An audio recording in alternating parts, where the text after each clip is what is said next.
Flight नै छाडेर फरक क्षमताका फ्यानलाई भेट्न पुगे दुर्गेश, गरे आर्थिक सहयोग। दुर्गेश अहिलेको पछिल्लो समयमा निकै चर्चित र व्यस्त कलाकार हुन्।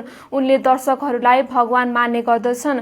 गत शनिबार पश्चिम नवलपरासीको सुनवलमा भएको 5औं सुनवल महोत्सवमा आफ्नो प्रस्तुति दिन गएका दुर्गेश थापालाई भेट्न नपाउँदा एक फरक क्षमता भएका बालक भुवन अर्याल निकै दुखी भएका थिए। त्यो कुरा दुर्गेशले थाहा पाएपछि दुर्गेश आफै भुवनलाई भेट्न उनको घर पुगेका थिए।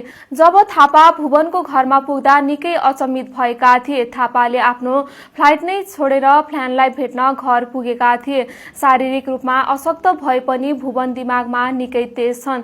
दुर्गेश थापा आफ्नो घरमा पुगेपछि भुवनको परिवारमा रुवाबासी नै चल्छ। दुर्गेश थापाले आफूसँग भएको केही रकम भुवन अर्याललाई दिएको देखेपछि उनीसँगै आएका चर्चित कलाकार पेमा दावा लामाले पनि सहयोगार्थ 10,000 दिए। भुवनको परिवारमा आर्थिक सहयोग भन्दा पनि दुर्गेशलाई भेट्ने सपना पूराको कुराले महत्त्व राखेको थियो। कलाकार थापाले भुवनको आमा बुबालाई एउटा बाचा समेत गरेका छन्। भुवनलाई जुनसुकै समयमा जे गर्दा पनि यदि भुवनलाई मेरो साथ चाहिन्छ भने म सदैव भुवनको साथमा छु, उनले भने।